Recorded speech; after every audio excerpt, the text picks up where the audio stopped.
الحمدللہ رب العالمین والعاقبۃ للمتقین والصلاة والسلام علی رسولہ الکریم اما بعد اعوذ باللہ من الشیطان الرجیم بسم اللہ الرحمن الرحیم ان اللہ یأمر بالعدل والإحسان وإیتاء ذی القربى وینہی عن الفحشاء والمنکر والبغی یعظکم لعلکم تذکرون۔ اللہ تمہیں عدل اور احسان اور صلہ رحمی کا حکم دیتا ہے اور بدی اور بے حیائی اور ظلم و زیادتی سے منع کرتا ہے اور تمہیں نصیحت کرتا ہے تاکہ تم اس سے سبق حاصل کرو۔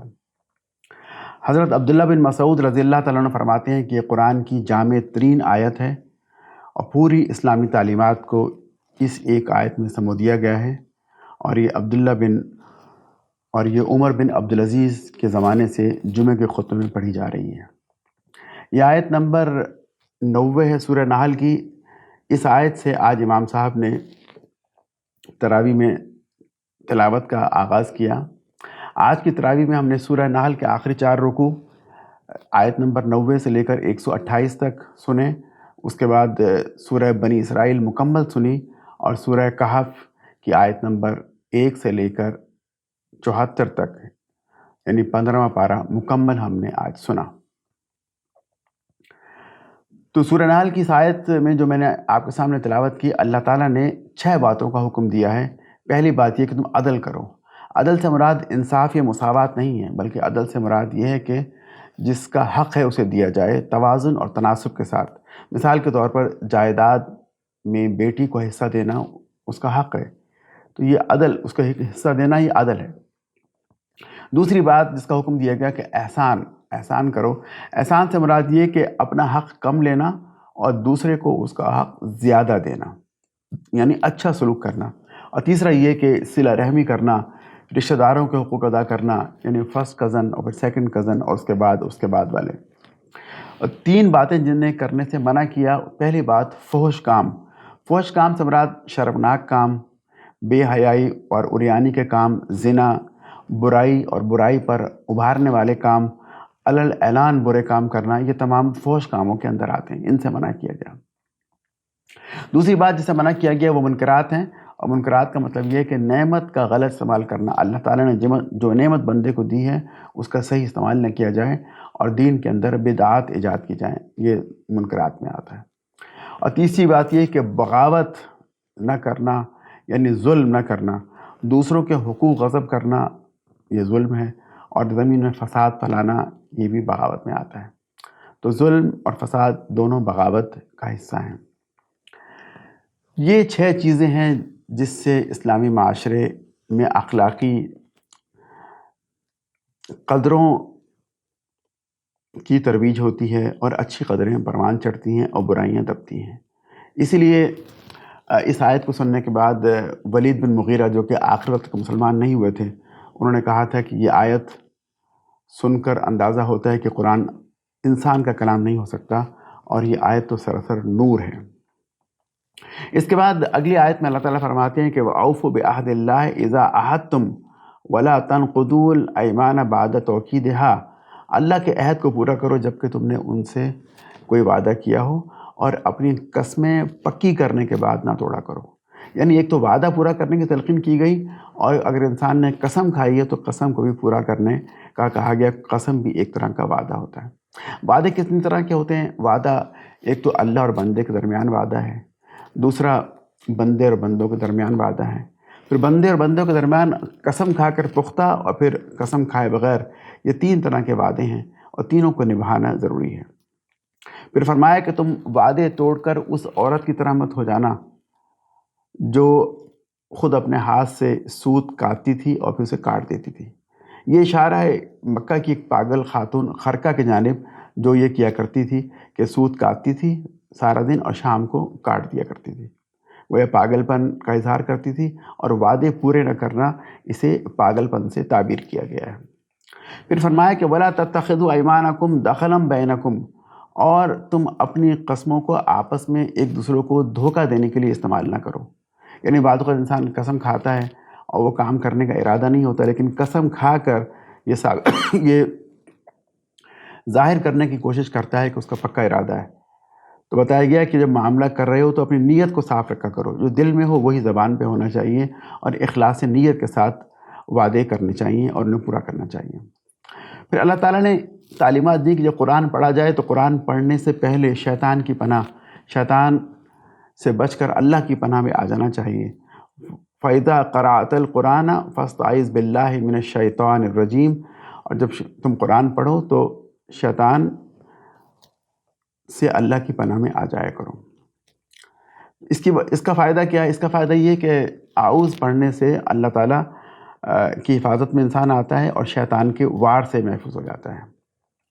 کفار مکہ حضرت محمد مصطفیٰ صلی اللہ علیہ وسلم پر یہ الزام لگایا کرتے تھے کہ ایک عجمی شخص، ایک غیر عربی شخص آ کر آپ کو قرآن پڑھا کر چلا جاتا ہے، وہی قرآن آپ کو سکھاتا بھی ہے اور پڑھاتا بھی ہے۔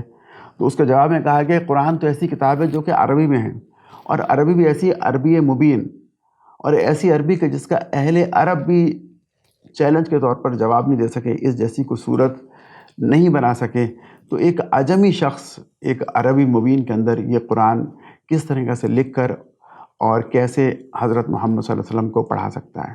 تو ان کا یہ اعتراض ناقابل فہم ہے۔ پھر اللہ تعالیٰ فرماتے ہیں کہ مکہ میں مسلمانوں کو بہت تکالیف دی گئیں، اور بعض اوقات جو ہے وہ انہیں کلمہ کفر تک کہنے پر مجبور کیا گیا۔ اس سلسلے میں حضرت عمار بن یاسر رضی اللہ تعالیٰ عنہ کا واقعہ آتا ہے کہ ایک مرتبہ ان کے آقا نے ان پر بہت ظلم کیا اور انہیں کلمہ کفر کہنے پر مجبور کر دیا۔ انہوں نے کلمہ کفر کہہ دیا اور بعد میں روتے ہوئے رسول اکرم صلی اللہ علیہ وسلم کے پاس آئے اور کہا کہ مجھ سے غلطی ہو گئی اور میں نے یہ کلمہ کفر مجبوراً کہہ دیا۔ تو آپ نے پوچھا کیف تجد قلبک، تم اپنے دل کو کیسا پاتے ہو؟ تو انہوں نے کہا کہ مطمئن بالایمان، میرا دل تو ایمان پر مطمئن ہے، مجھے شرح صدر حاصل ہے۔ تو آپ صلی اللہ علیہ وسلم نے فرمایا فَإِنْ عَادَ فَعُودْ، اگر دوبارہ ایسا کبھی موقع آ جائے کہ تم پر زیادتی کی جائے تو پھر یہ کلمہ کفر کہہ دینا اپنی جان بچانے کے لیے۔ یہ راستہ رخصت کا راستہ ہے، اور کلمہ کفر نہ کہنا، جان دے دینا، یہ عزیمت کا راستہ ہے۔ صحابہ نے عام طور پر رخصت کا راستہ اختیار نہیں کیا، اور تاریخ میں ہمیں ایک یہی مثال ملتی ہے عبداللہ بن یاسر کی، عمار بن یاسر کی، کہ جنہوں نے کلمہ کفر کہا اور بعد میں آ کر رسول اکرم صلی اللہ علیہ وسلم سے اس کا تذکرہ کیا۔ اس کے بعد اللہ تعالیٰ ایک بستی کی مثال دیتی ہیں کہ ایک بستی تھی، اس میں امن و امان تھا، سکون تھا، رزق کی فراوانی تھی، اور اللہ تعالیٰ کی نعمتیں میسر تھی ہر ایک کو، لیکن ان لوگوں نے ان نعمتوں کی ناشکری کرنا شروع کر دی۔ تو تب اللہ تعالیٰ نے اس بستی کے باشندوں کو ان کے کرتوتوں کا مزہ چکھایا اور انہیں بھوک اور خوف میں مبتلا کر دیا۔ اس سے کون سی بستی مراد ہے؟ اس سے مکہ کی بستی مراد ہو سکتی ہے، جب رسول اکرم صلی اللہ علیہ وسلم نے دعوت کا آغاز کیا اور مکہ کے کفار نہیں مانا تو اللہ تعالیٰ نے کچھ سالوں کے لیے ان کو قحط کا شکار کر دیا۔ یا اس سے مراد قوم سبا یعنی یمن کی بستی بھی ہو سکتی ہے، جہاں رزق کی بڑی فراوانی تھی، اور جب وہاں ان کے لوگوں نے ناشکری کی تو اللہ تعالیٰ نے انہیں تباہال کر دیا اور انہیں بھوک اور خوف میں مبتلا کر دیا۔ اس کے بعد اللہ تعالیٰ فرماتے ہیں کہ ادعو الی سبیل ربک بالحکمت والموعظۃ الحسنہ وجادلہم باللتی ہی احسن، کہ اے محمد صلی اللہ علیہ وسلم آپ لوگوں کو بلائیے اللہ کے راستے کی جانب، حکمت کے ساتھ، اچھی نصیحت کے ساتھ، اور جہاں بحث و مباحثہ کرنا ہو اور تو وہاں پر بحث کے ساتھ لوگوں کو بلائیے۔ ویسے آپ کا رب ہی زیادہ جانتا ہے کہ کون اچھے راستے پر ہے۔ اس آیت سے معلوم ہوا کہ انسان تین طرح کے ہوتے ہیں۔ ایک تو وہ لوگ جو کہ دلیل مانگتے ہیں، انہیں ہم کہتے ہیں کہ انٹلیکچوئل منورٹیز ہیں، اگر انہیں دلیل سے قائل کر لیا جائے تو مان جاتے ہیں اور تسلیم کر لیتے ہیں۔ میجورٹی ان لوگوں کی ہوتی ہے جو دلیل تو نہیں مانگتے، لیکن اگر خیر خواہی کا اظہار کیا جائے، ان سے ہمدردانہ انداز میں بات کی جائے تو وہ دلیل کے بغیر بات مان لیتے ہیں۔ اکثریت ان لوگوں کی ہوتی ہے۔ اور پھر کچھ لوگ وہ ہوتے ہیں جو کہ ہٹ دھرم ہوتے ہیں، وہ بات مان کر نہیں دیتے، ان کے ساتھ مناظرہ اور مجادلہ کرنا ہوتا ہے، یہ جو کہ علماء کا کام ہے۔ سورہ نحل کے آخر میں اللہ تعالیٰ نے نبی اکرم صلی اللہ علیہ وسلم کو نصیحت کی کہ آپ صبر سے کام لیجیے۔ یہاں پر یہ صورت ختم ہوتی ہے۔ اس صورت کا آغاز تنبیہانہ جملے سے ہوا اور پھر سمجھانے کا انداز غالب رہا پوری صورت میں۔ اس صورت میں شرک اور توحید کے بارے میں دلائل دیے گئے، منکرین کے اعتراضات کا جواب دیا گیا، اور باطل پر اصرار اور حق کے انکار کے برے نتائج بتائے گئے، اور اخلاقی اقدار کا ذکر کیا گیا۔ یہ سورہ نحل کا وہ حصہ تھا جو کہ آج تلاوت کیا گیا، اور اس کا پہلے والا حصہ کل ہم نے سنا تھا اور اس کا خلاصہ بھی بیان ہوا تھا۔ سورہ نحل کے بعد دوسری سورت سورہ بنی اسرائیل ہے۔ سورہ بنی اسرائیل کا دوسرا نام سورہ اسراء بھی ہے، کیونکہ اسراء یعنی اس میں معراج کا ذکر ہے۔ اللہ تعالیٰ فرماتے ہیں اعوذ باللہ من الشیطان الرجیم، بسم اللہ الرحمن الرحیم، سبحان الذی اسری بعبدہ لیلا من المسجد الحرام الی المسجد الاقصی الذی بارکنا حولہ لنریہ من آیاتنا انہ هو السمیع البصیر۔ پاک ہے وہ ذات جو لے گیا ایک رات اپنے بندے کو مسجد حرام سے دور اس مسجد تک جس کے ماحول کو اس نے برکت دی تاکہ اسے اپنی کچھ نشانیوں کا مشاہدہ کرائے، حقیقت میں وہی سب کچھ سننے اور دیکھنے والا ہے۔ سورہ بنی اسرائیل کا تعارف یہ ہے کہ ہجرت سے 1 سال پہلے نازل ہوئی۔ اس میں کفار مکہ کو تنبیہ اور خبردار کیا گیا کہ بنی اسرائیل کی تاریخ سے سبق لو اور مہلت ختم ہونے سے پہلے پہلے سمجھ جاؤ، اور سائملٹینیسلی یہود سے کہا گیا کہ اپنی سابقہ سزاؤں کو یاد کر کے ان سے عبرت حاصل کرو۔ پھر فرمایا گیا کہ انسان کی بھلائی تو ایمانیات ثلاثہ یعنی توحید، معاد اور رسالت پر ایمان لانے میں ہے، اور قرآن کو مان لینے میں اور قرآن کی تعلیمات پر عمل کرنے میں ہے۔ اس کے بعد اللہ تعالیٰ نے اخلاق اور تمدن کے بڑے بڑے اصول بیان کیے جن پر نظام زندگی قائم ہوتا ہے، اور محمد صلی اللہ علیہ وسلم سے فرمایا گیا کہ آپ اپنے موقع پر جمے رہیے اور صبر سے کام لیجئے، اور اس کے ساتھ ساتھ اس صورت میں اصلاح نفس اور تزکیہ نفس کے لیے نماز پڑھنے کا حکم دیا گیا۔ سورت کا آغاز معراج کے سفر کے ذکر سے ہوتا ہے۔ معراج کا سفر ایک معجزہ ہے جس میں اللہ تعالیٰ اپنے محمد بن عبداللہ رسول اللہ صلی اللہ علیہ وسلم کو مکہ سے مسجد اقصی بیت المقدس یعنی فلسطین تک لے گئے، اور اس کے بعد وہاں سے پھر آسمانوں تک لے گئے۔ قرآن میں صرف مسجد اقصی تک کے سفر کا ذکر ہے، لیکن مسجد اقصی سے پھر آسمانوں تک کا سفر احادیث میں تفصیل سے بیان کیا گیا ہے۔ یہ سفر خواب میں نہیں تھا، ورنہ اگر خواب میں ہوتا تو اس کی خاص اہمیت نہیں تھی، خواب تو کسی کو بھی نظر آ سکتا ہے۔ یہ سفر جسمانی تھا، اور جو ہے وہ اسے اللہ تعالیٰ نے خاص اپنے معجزے کے طور پر بیان کیا۔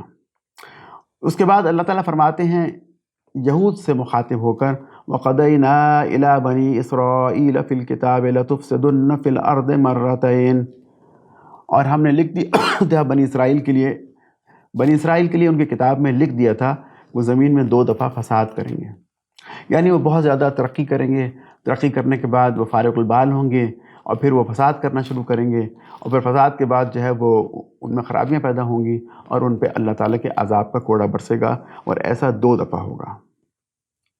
یعنی یہود کی تاریخ میں 2 دفعہ ایسے واقعات آئے کہ جس میں انہوں نے سرکشی کی اور ان پر اللہ تعالیٰ کے عذاب کا کوڑا برسا۔ پہلی سرکشی کے بعد بیبلینز نے جو عراق سے آئے تھے، بخت نصر کی قیادت میں یہود کو بہت مارا، قتل عام کیا اور انہیں تباہ کیا، اور یہ 700 سال قبل مسیح کا واقعہ ہے۔ پھر عیسیٰ علیہ السلام کی پیدائش کے 70 سال کے بعد رومن امپائر سے ٹائٹس نام کا جرنیل آیا، اور اس نے آ کر بنی اسرائیل کو یعنی یہود کو پھر دوبارہ سے تباہ و برباد کیا، ہزاروں لوگوں کو قتل کیا، اور 1 لاکھ سے زیادہ افراد کو قید کر کے اپنے ساتھ لے گیا۔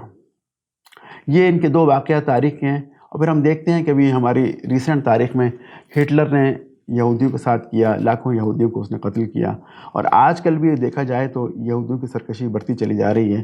اب اللہ تعالیٰ کا عذاب دیکھیں ان پہ کب آتا ہے۔ اللہ تعالیٰ فرماتے ہیں کہ حساب لینے کے لیے تو اللہ تعالیٰ اکیلے ہی کافی ہیں، اور جب ہم حساب لیں گے تو کوئی دوسرے کی مدد نہیں کر سکے گا۔ وَلَا تَزِرُ وَازِرَةٌ وِزْرَ أُخْرَىٰ، کوئی بھی وزن اٹھانے والا کسی دوسرے کا بوجھ نہیں اٹھائے گا۔ اور پھر اس کے بعد اللہ تعالیٰ اپنا یہ اصول بتاتے ہیں، اپنی سنت بتاتے ہیں کہ جب تک ہم کسی بستی کی جانب کسی نبی کو نہ بھیج دیں، رسول کو نہ بھیج دیں، اس بستی پر اتمام حجت نہیں ہوتی اور ہم اسے عذاب نہیں دیا کرتے۔ وما كنا معذبین حتی نبعث رسولا، ہم کسی بستی پر اپنا عذاب نہیں بھیجتے جب تک کہ وہاں رسول نہ آ جائے۔ اور جب ہم کسی بستی پہ عذاب بھیجتے ہیں تو اس وقت صورتحال یہ ہوتی کہ اس کے فارق الباغ، اس کے امیر لوگ عیاشیاں اور نافرمانیاں اور فساد پھر عرض کرنا شروع کر دیتے ہیں، گویا کہ ان کے خوشحال لوگ زمین میں بگاڑ پیدا کرتے ہیں، تو اس کے بعد پھر اللہ تعالیٰ اس بستی کو تباہ کر دیتے ہیں۔ سورہ بنی اسرائیل کی آیت نمبر 23 سے پھر اب ان ہدایات کا ذکر ہو رہا ہے جو کہ اخلاق اور تمدن کے ضمن میں بڑے بڑے اصول ہیں۔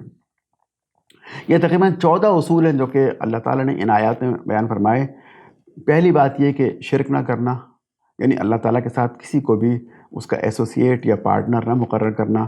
نمبر 2، والدین کے ساتھ اچھا سلوک کرنا، انہیں اف تک نہ کہنا۔ عام طور پر والدین بڑھاپے میں غصے کا جلدی شکار ہو جاتے ہیں، اور ویسے بھی ایک جلد بازی اور پریشان ہونا ان کے مزاج میں شامل ہو جاتا ہے، تو کہا جا رہا ہے کہ انہیں اف تک نہ کہنا، یعنی سب سے کم کلمہ اف ہے اسے بھی کہنے سے منع کیا گیا۔ تیسری بات یہ کہی کہ رشتہ دار، مساکین اور مسافروں کے حقوق ادا کرنا۔ چوتھی بات یہ کی گئی کہ اگر تم ان لوگوں کی مدد نہ کر سکو تو ان سے نرمی سے بات کرنا، سختی سے جواب نہ دینا۔ پانچویں بات یہ کہی گئی کہ کنجوسی نہ کرنا، اور چھٹی بات یہ کہی گئی کہ فضول خرچی نہ کرنا، اور ایک اور جگہ قرآن میں آتا ہے کہ فضول خرچی کرنے والے تو شیطان کے بھائی ہیں۔ ساتویں بات یہ کہی گئی کہ رزق کے خوف سے اولاد کو قتل نہ کرنا، تمہیں بھی ہم رزق دیتے ہیں اور تمہاری آنے والی اولاد کو بھی ہم ہی رزق دیں گے۔ آٹھویں بات یہ کہی گئی کہ زنا کے قریب نہ پھٹکنا، یعنی بے حیائی اور فحاشی کے ایسے کام نہ کرنا جو کہ انسان کو زنا کی جانب لے جائے۔ نویں بات یہ کہی کہ ناحق قتل نہ کرنا۔ دسویں بات یہ کہ مال یتیم غلط طور پر نہ کھانا، یعنی اگر تمہارے گھر میں کوئی یتیم بچے ہیں، اب ان کے مال بھی تمہارے پاس ہیں، تو آسان طریقے سے جتنا ضرورت ہو ان پہ خرچ کرنا، اور ہو سکے اگر تمہیں اللہ تعالیٰ نے غنی کیا ہے تو ان کے مال کو استعمال نہ کرنا، یعنی اچھے طریقے سے یتیم کے مال کو استعمال کرنا اور بڑے ہو کر ان کے حوالے کرنا۔ 11ویں بات یہ کہ وعدے کی پابندی کرنا۔ 12ویں بات یہ کہ ناپ اور تول میں کمی نہ کرنا، اور 13ویں بات یہ کہ جاسوسی نہ کرنا، تجسس نہ کرنا، اور 14ویں بات یہ کہ زمین پر اکڑ کر نہ چلنا، یعنی تکبر کا اظہار نہ کرنا بلکہ عاجزی اختیار کرنا۔ یہ وہ ہدایات ہیں جو کہ اللہ تعالیٰ نے اس صورت میں دی، اور یہ ہدایات اخلاقی نظام کو اچھا کرنے اور تمدن کی بنیاد فراہم کرنے کا بہترین ذریعہ ہے۔ اس کے بعد اللہ تعالیٰ مقام محمود کا ذکر کرتے ہیں۔ مقام محمود شفاعت کا وہ اعلیٰ ترین مقام ہے جس پر قیامت کے روز رسول اکرم صلی اللہ علیہ وسلم فائز ہوں گے۔ ارشاد باری تعالیٰ ہے، اور رات کو تہجد کی نماز ادا کیا کرو، بے شک اے محمد یہ تمہارے لیے زائد عبادت ہے۔ ہمارے لیے نفل ہے، لیکن اللہ کے رسول علیہ السلام کے لیے تہجد کی نماز فرض تھی۔ بعید نہیں کہ اس وجہ سے تمہارا رب تمہیں مقام محمود پر فائز کرے۔ مقام محمود سے کیا مراد ہے؟ حضرت کعب بن مالک رضی اللہ تعالیٰ عنہ فرماتے ہیں کہ رسول اکرم صلی اللہ علیہ وسلم نے فرمایا، قیامت کے روز میں اور میری امت ایک ٹیلے پر کھڑے ہوں گے، یعنی ایک چٹان پر کھڑے ہوں گے۔ اللہ تعالیٰ مجھے سبز رنگ کا حلہ، یعنی بیش قیمت لباس عطا فرمائیں گے، پھر اللہ تعالیٰ مجھ سے بات کریں گے اور مجھے بات کرنے کی اجازت دیں گے، اور جو کچھ اللہ چاہے گا میں عرض کروں گا، اور یہی مقام محمود ہے۔ اسے حاکم نے روایت کیا۔ اس کے بعد اللہ تعالیٰ فرماتے ہیں رسول اکرم صلی اللہ علیہ وسلم جب ہجرت کے لیے جا رہے تھے تو جو ان پر آیات نازل ہوئیں ان میں سے ایک آیت یہ تھی کہ وَجْعَلْ لِي مِن لَّدُنْكَ سُلْطَانًا نَصِيرًا، اے اللہ مجھے اپنی طرف سے ایک اقتدار کو میرا مددگار بنا دے، یعنی ایک حکومت کو میرا سپورٹر بنا دے۔ حسن بصری اور قتادہ کہتے ہیں کہ اس سے مراد یہ ہے کہ اللہ تعالیٰ مجھے حکومت عطا کر دے، اور ویسے بھی انبیاء کسی کے زیر اثر نہیں ہوتے بلکہ حکومت میں وہی سربراہ ہوا کرتے ہیں۔ یہ آیت دراصل ہجرت کے بعد ملنے والی کامیابیوں کی نوید ہے۔ وہ اس جانب اشارہ ہے کہ اللہ کا قانون نافذ کرنے کے لیے اقتدار کی طاقت ہی ہونا ضروری ہے، اور ساتھ ساتھ اللہ تعالیٰ نے یہ خوشخبری بھی دی کہ وہ قُلْ جَاءَ الْحَقُّ وَزَهَقَ الْبَاطِلُ إِنَّ الْبَاطِلَ كَانَ زَهُوقًا، آپ کہہ دیجئے کہ حق آ گیا اور باطل پسپا ہو گیا، باطل مٹ گیا، بے شک باطل تو مٹنے ہی والا تھا۔ کفار مکہ نے یہود کے کہنے پر ایک سوال یہ بھی کیا تھا اللہ کے رسول علیہ السلام سے کہ روح کیا ہے؟ وَيَسْأَلُونَكَ عَنِ الرُّوحِ قُلِ الرُّوحُ مِنْ أَمْرِ رَبِّي وَمَا أُوتِيتُم مِّنَ الْعِلْمِ إِلَّا قَلِيلًا۔ یہ پوچھتے ہیں روح کیا ہے، تو آپ کہہ دیجئے کہ روح تو اللہ کا حکم ہے اور تم لوگوں کو تو بہت کم علم دیا گیا ہے، یعنی تمہارا علم ابھی اس لیول پر نہیں ہے کہ تم روح کی حقیقت کو سمجھ سکو، اس لیے تمہیں روح کی حقیقت نہیں بتائی جا رہی۔ کفار مکہ اللہ کے رسول علیہ السلام پر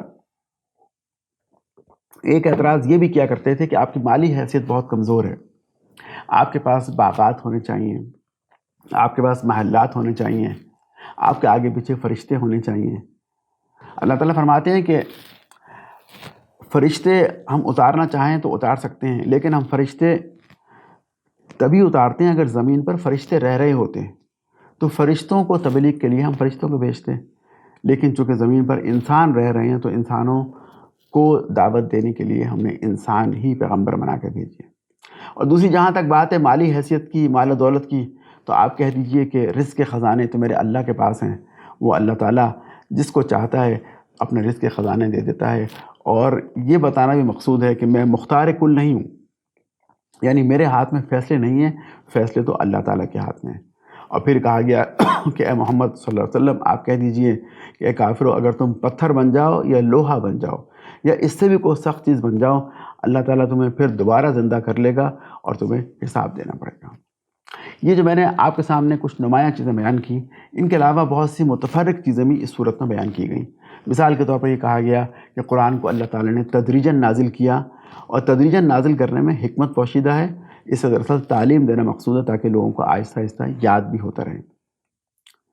اور یہ ضرورت کے لحاظ سے نازل، جو ضرورت پڑتی گئی اس ضرورت کے لحاظ سے اتنا حصہ قرآن کا نازل ہوتا رہا۔ علاوہ ازیں اس صورت میں آخرت اور رسالت کے دلائل بھی دیے گئے، اور یہ بھی کہا گیا کہ کفار نشانیاں مانگتے ہیں تو ہم نشانیاں نہیں بھیجیں گے، نشانیاں ہم اپنی مرضی کے مطابق مناسب وقت پر ہی اتاریں گے۔ پھر قصہ آدم و ابلیس بھی بیان کیا گیا، اور قصہ آدم و ابلیس کا یہ پہلو بیان کیا گیا کہ ابلیس انسان کو اس کی اولاد، اس کے مال اور جھوٹے وعدوں میں مبتلا کر کر بہکائے گا اور اس کی راہ کھوٹی کرنے کی کوشش کرے گا، تو انسان کو چاہیے کہ اس سے بچ کر رہے۔ اللہ تعالیٰ نے اپنی عظمت بیان کی، نمازوں کے اوقات بتائے اور ہمیں تہجد پڑھنے کی تلقین کی۔ آخر میں کہا کہ مشرکین لفظ رحمان سے چڑھتے ہیں، تم اللہ کو جس نام سے پکارو سب ہی اس کے اسماء الحسنی ہیں، جس نام سے چاہے وہ تم پکار لو، اللہ کے نام اللہ ہی کے نام ہیں، اور اللہ تعالیٰ ہر طرح کی تعریف کا مستحق ہے۔ سورہ بنی اسرائیل یا سورہ اسراء کے بعد سورہ کہف کا کچھ حصہ آج پڑھا گیا، پہلی 74 آیات۔ سورہ کہف مکی صورت ہے، اس کے بارے میں آتا ہے کہ اس کی بڑی فضیلت ہے، اور شاید سب سے زیادہ آیات کسی صورت کی فضیلت کے بارے میں جو نازل ہوئیں، جو احادیث آئیں، وہ سورہ کہف ہی ہے۔ سورہ کہف کو جمعے کے دن پڑھنے کا یہ ثواب ہے کہ ایک جمعے سے 2 جمعے کے درمیان ایک نور انسان کے ساتھ رہتا ہے، بخاری کی روایت ہے، اور جو شخص سورہ کہف کی پہلی 10 آیات یاد کر لے گا وہ دجال کے فتنے سے محفوظ رہے گا، اور مسلم کی روایت میں آتا ہے کہ سورت کے آخری 10 آیات بھی اس میں شامل کی گئی ہیں۔ اس کی شان نزول یہ ہے کہ مشرکین مکہ نے یہود کے کہنے پر اللہ کے رسول علیہ السلام سے 3 سوالات کیے ہیں۔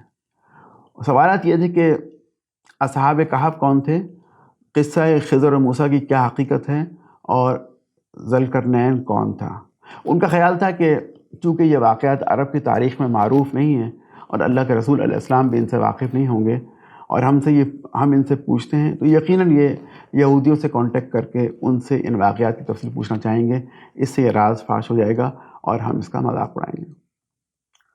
لیکن اللہ تعالیٰ نے ان تینوں واقعات کی تفصیل بیان کر دی، نہ صرف بیان کی بلکہ ان واقعات کو کفار مکہ اور یہود پر چسپاں بھی کیا، اور بتایا گیا کہ ان میں تمہارے لیے عبرت کے بہت سے سامان ہیں۔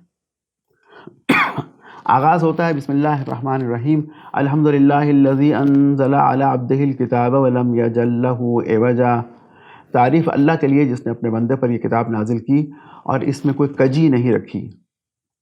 پھر فرمایا کہ کتاب اللہ کے عذاب سے بندوں کو خبردار کرتی ہے، اور پھر یہ بھی بتایا کہ اللہ تعالیٰ نے کسی کو اپنا بیٹا نہیں بنایا۔ 6ٹھی آیت میں اللہ تعالیٰ نے رسول اکرم صلی اللہ علیہ وسلم کی صفت رحمت بیان کی، فرمایا کہ فَلَعَلَّكَ بَاخِعٌ نَفْسَكَ عَلَىٰ آثَارِهِمْ إِن لَّمْ يُؤْمِنُوا بِهَٰذَا الْحَدِيثِ آسَفًا۔ اچھا تو اے محمد شاید آپ ان کے پیچھے غم کے مارے اپنی جان کھو دینے والے ہیں، کیونکہ یہ آپ کی دعوت پہ ایمان نہیں لاتے، تو آپ اپنے آپ کو ہلکان نہ کریں، بلکہ آپ دعوت کا کام جاری رکھیں اور نتائج ان پر چھوڑ دیں۔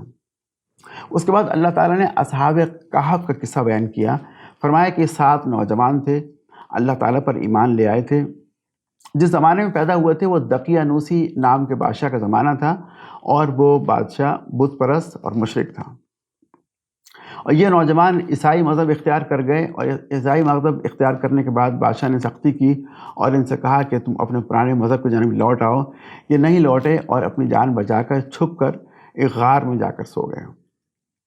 لمبے عرصے تک سوتے رہے، اور سونے سے پہلے انہوں نے دعا کی کہ ربنا آتنا من لدنک رحمتا وہیئ لنا من امرنا رشدا، اے پروردگار ہم کو اپنی خاص رحمت سے نواز اور ہمارا معاملہ درست کر دے۔ اللہ تعالیٰ فرماتے ہیں کہ ہم نے انہیں سال ہا سال تک تھپک کر گہری نیند غار میں سلا دیا۔ کتنے سال سوئے؟ بعض لوگ کہتے ہیں 300 اور بعض لوگ 309 سال کہتے ہیں۔ یہ قرآن کے الفاظ ہیں۔ اللہ تعالیٰ فرماتے ہیں کہ اگر تم ان کو اس غار میں سوئے ہوا دیکھتے تو تم سمجھتے کہ وہ جاگ رہے ہیں، حالانکہ وہ سو رہے تھے، اور ہم ان کو دائیں بائیں کروٹ بھی دلواتے جا رہے تھے، اور ان کا کتا غار کے دہانے پر ہاتھ پھیلائے بیٹھا ہوا تھا۔ اگر تم کہیں جھانک کر انہیں دیکھتے تو الٹے پاؤں بھاگ کھڑے ہوتے، اور تم پر ان کے نظارے سے دہشت بیٹھ جاتی۔ قرآن میں جب بھی واقعات بیان کیے جاتے ہیں تو واقعات میں اصل چیز جگہ کہ کہاں واقع پیش آیا، کس سن میں پیش آیا، اس کی تفصیل کیا تھی، اس پہ بحث نہیں ہوتی، بلکہ بحث اس بات پہ ہوتی کہ واقعہ کیا ہے اور اس سے کیا سبق اخذ کیا جا سکتا ہے۔ تو اللہ تعالیٰ فرماتے ہیں کہ وہ سال ہا سال تک سوتے رہے، پھر ہم نے ان کو بیدار کیا۔ انہوں نے اپنے میں سے ایک شخص کو کھانا لینے کے لیے بھیجا اور کہا کہ دیکھو احتیاط کرتے ہوئے جانا تاکہ تمہیں کوئی پہچان نہ لے، اگر پہچان لیا تو ہمیں دوبارہ سے اپنے مذہب میں داخل کر لیں گے اور ہمارا راز ان پہ کھل جائے گا۔ لیکن اللہ تعالیٰ کو ان کا راز کھولنا مقصود تھا۔ جب وہ گئے تو دنیا بدل چکی تھی، اور جو سکہ انہوں نے دیا وہ پرانے زمانے کا تھا۔ اس پرانے سکے کی بنیاد پر راز کھل گیا اور لوگوں کو معلوم ہو گیا یہ تو وہی 7 افراد ہیں جو کہ آج سے 200-300 سال پہلے غائب ہو گئے تھے۔ ان کے غار میں سونے کے بعد ان کے بادشاہ عیسائی ہو گئے، یعنی وہی مذہب اختیار کر لیا جو کہ ان نوجوانوں کا تھا، اور جب وہ دوبارہ ہوش میں آئے، جب نیند سے بیدار ہوئے، تو وہ عیسائی مذہب کی بھی ایک بگڑی ہوئی شکل بن گئی تھی۔ اللہ تعالیٰ فرماتے ہیں کہ راز فاش ہونے کے بعد ان کے بادشاہ کے نمائندے غار کے دہانے پر آئے اور ان سے بات چیت کی، لیکن اللہ تعالیٰ نے ان 7 افراد کو موت دے دی اور ان کا انتقال ہو گیا۔ اس کے بعد ان لوگوں نے فیصلہ کیا کہ ان پر ایک مسجد بنائی جائے۔ ظاہر مسجد یہ کہ عبادت کے لیے، اور جو ہے ان کا شرک کا، یا کہ کسی لحاظ سے ان کو پوچھنے کا یا انہیں اہمیت دینے کا یا ان کا تقدس کرنے کا ارادہ ہوگا، اس لیے اللہ تعالیٰ نے یہاں پر ان کا ذکر کیا، ایک مسجد بنائے۔ تو اس سارے واقعے کو بیان کرنے کا مقصد یہ ہے کہ زندگی بعد موت حق ہے۔ جس طرح یہ لوگ 300 سال تک سونے کے بعد دوبارہ اٹھ سکتے ہیں، اسی طرح اللہ تعالیٰ انسان کو موت دینے کے بعد دوبارہ زندہ کرے گا۔ یہ اس کے ساتھ ساتھ ایک انڈائریکٹ میسیج مسلمانوں کے لیے بھی تھا، اس زمانے کے مکہ کے مسلمانوں کے لیے، کہ ان پر بھی ایک وقت آنے والا ہے مشکل، انہیں ہجرت کرنا ہوگی، اور ہجرت کے وقت یعنی اپنے گھر بار کو چھوڑنا ہوگا، گویا ایک مشکل گھاٹی سے انہیں گزرنا ہوگا، اس کے لیے کمر بستہ ہو جائیں۔ اس واقعے کے بعد ایک اور بات جس کا ذکر اللہ تعالیٰ نے کیا وہ یہ تھا کہ جب یہ مشرکین آئے اور 3 سوالات کیے تو اللہ کے رسول کا خیال تھا کہ جبرائیل آتے رہتے ہیں، وہ آج کل بھی آئیں گے، تو آپ نے فرمایا کہ میں کل تمہیں ان سوالوں کا جواب دے دوں گا، لیکن جبرائیل علیہ السلام کچھ دنوں تک نہیں آئے۔ تو کہا جا رہا ہے کہ جب بھی تم کوئی بات کہو یا کام کرنا چاہو تو صرف اتنا مت کہا کرو کہ میں کل کروں گا، لیکن ساتھ انشاءاللہ کہہ دیا کرو، گویا کہ انشاءاللہ کی تعلیم یہاں پر دی جا رہی ہے۔ پھر اللہ تعالیٰ نے 2 باغ والوں کا قصہ بیان کیا۔ یہ قصہ اگرچہ انہوں نے پوچھا نہیں تھا، لیکن نصیحت اور تذکیر کے لیے اللہ تعالیٰ نے اسے بیان کیا۔ اللہ تعالیٰ نے فرمایا کہ 2 دوست تھے، ایک بہت خوشحال تھا، اس کے پاس جو ہے وہ بہت بڑا باغ تھا، باغ اس کا بہت زیادہ آمدنی والے پھل لاتا تھا، اور وہ اس کی زندگی بڑی اچھی گزر رہی تھی، اور دوسرا شخص غریب اور تنگ دست تھا۔ ان دونوں کے درمیان مکالمہ ہوا۔ غریب نے کہا کہ جو مال تمہارے پاس ہے، جو باغ تمہارے پاس ہے، یہ اللہ تعالیٰ کا دیا ہوا ہے، یہ اللہ تعالیٰ کی نعمت ہے، تمہیں اس پر فخر اور غرور کا اظہار نہیں کرنا چاہیے۔ تو امیر نے کہا کہ شاید یہ اس کی اپنی محنت کا نتیجہ ہے، اور اس نے کہا کہ میں نہیں سمجھتا کہ قیامت قائم ہوگی۔ تو غریب نے کہا کہ تم اللہ تعالیٰ کے ساتھ کفر نہ کرو۔ اس کے بعد اللہ تعالیٰ فرماتے ہیں کہ ہم نے اس کے باغ کو تباہ کر دیا، اور پھر اس نے کہا کہ کاش میں نے شرک نہ کیا ہوتا۔ اس امیر شخص نے کون سا شرک کیا؟ اس نے اسباب پر بھروسہ کرنے کا شرک کیا۔ معلوم ہوا کہ دنیاوی اسباب پر بھروسہ کرنا کہ میرا باغ ہے اور پانی کی نہر بھی ہے، موسم بھی اچھا ہے، بیج بھی مناسب ہیں، تو یقیناً پیداوار اچھی ہوگی، ضروری نہیں ہے جب تک کہ اللہ تعالیٰ کی تائید شامل نہ ہو۔ تو صرف اسباب پر بھروسہ کرنا، اسے بھی یہاں پر شرک قرار دیا گیا۔ اس کے بعد اللہ تعالیٰ نے دنیا کی زندگی کی مثال کو زمین کی مثال سے سمجھایا کہ زمین خشک ہوتی ہے، بارش برستی ہے تو زمین ہری ہو جاتی ہے، پھر کچھ عرصے بعد بھس بن جاتی ہے، ہوا اسے اڑائے لیے پھرتی ہے۔ یہ دنیا کی زندگی کا حال ہے۔ وہ دنیا کی زندگی بہت مختصر ہے، یہ فانی ہے۔ المال والبنون زینۃ الحیات الدنیا والباقیات الصالحات خیر عند ربک ثوابا وخیر عملا۔ یہ مال اور اولاد محض دنیاوی زندگی کی ایک ہنگامی آرائش ہے، اصل میں تو باقی رہ جانے والی نیکیاں ہی تیرے رب کے نزدیک نتیجے کے لحاظ سے بہتر ہیں، اور انہی سے اچھی امیدیں وابستہ کی جا سکتی ہیں۔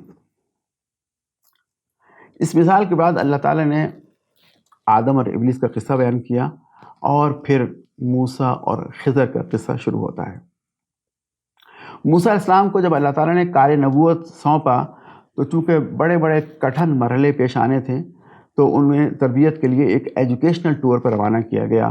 انہیں کہا گیا کہ تم مصر سے سوڈان کی طرف جاؤ، جہاں دو دریا آپس میں ملتے ہیں، وہاں تمہاری ملاقات ایک شخص سے ہوگی، اور اس کے ساتھ کچھ روز گزارنا۔ نشانی یہ بتائی کہ جہاں تمہاری یہ بھنی ہوئی مچھلی خود بخود تھیلے سے باہر نکل کر زندہ ہو کر سرنگ بنا کے سمندر میں چلی جائے، وہی مقام ہے جہاں تمہاری ان صاحب سے ملاقات ہوگی، اور ان کا نام خضر علیہ السلام ہوگا۔ تو گویا چنانچہ اس جگہ آپ کی خضر علیہ السلام سے ملاقات ہو گئی۔ موسیٰ علیہ السلام نے کہا کہ مجھے جو علم آپ کے پاس ہے اس کی تعلیم دیجئے۔ تو خضر علیہ السلام نے کہا کہ تم میرے ساتھ صبر نہیں کر سکو گے، کیونکہ تمہیں ان واقعات کی اصل کا علم نہیں ہوگا۔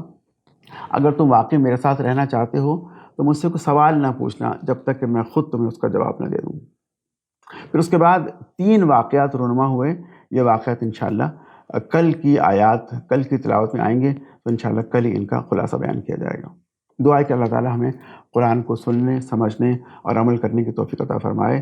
جزاکم اللہ خیر، وآخر دعوانا ان الحمد للہ رب العالمین، والصلاۃ والسلام علی رسولہ الکریم۔